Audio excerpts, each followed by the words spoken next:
जय जगन्नाथ सांग मैंने आपण मैंने देखिपे ये मुग डाली ए मुग डाली रे आज आपण गोटे बहुत सुंदर रेसिपी करके देखेबी। चलतु जीवा ये देखंतु कखारु साग देखिपे आपण मैंने भावुवे कखारु सागर कौन रेसिपी हम देखंतु केमती कखारु सागर रेसिपी आज मु गोटे भल कखारु रेसिपी करी मो दीदी देखंतु केमती देखिकी रखी ये कखारु साग ये शिलपुतारे ये देख शिलपुतारे मु बाटी दौची खट खट खट खट खट खट खट करके मु बाटी पकाउची गोटे हाथ रे हेलानी तो से दुई हाथ रे बाटिली देखंतु पूरा प्लेन करके भल भाव बाटी पकईची। ये रहिला अदा ये रहिला रसुण कहीं अल्प अल्प पड़ो ये कड़ई ये गरम पानी से मुझे कखारु पत्र को सिझाई देली देख बुड़ू बुड़ू बुड़ू बुड़ू बुड़ू बुड़ू से फुटुची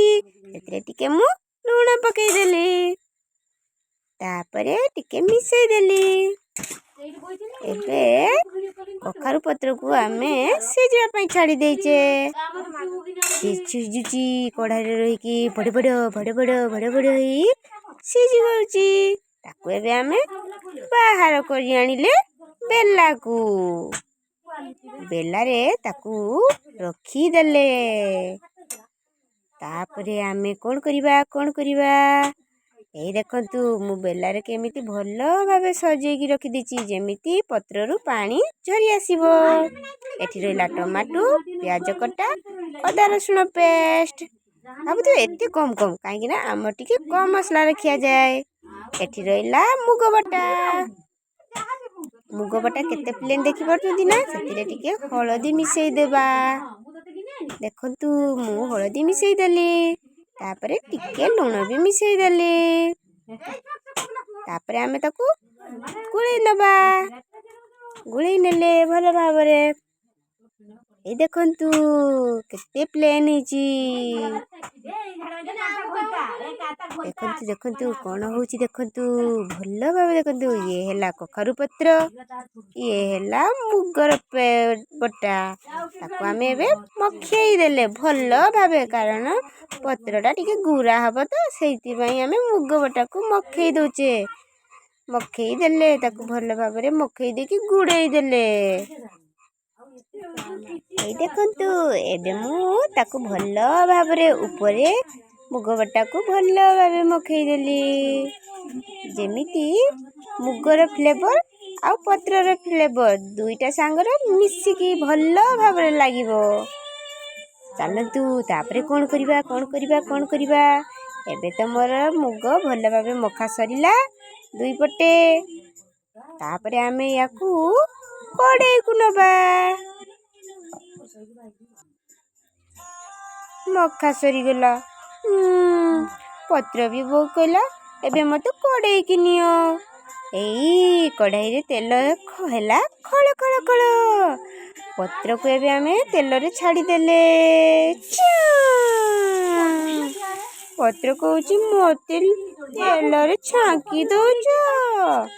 एबे आमे ताकू उलटै देले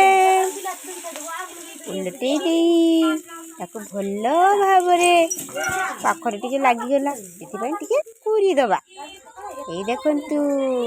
पत्रटा आ मुगटा दुईटा सारा केमती भल भाबरे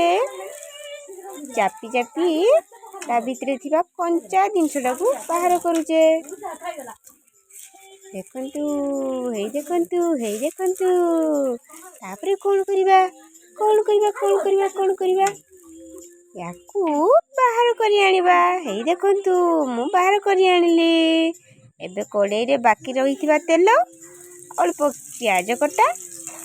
भल भाबरे फ्राई करले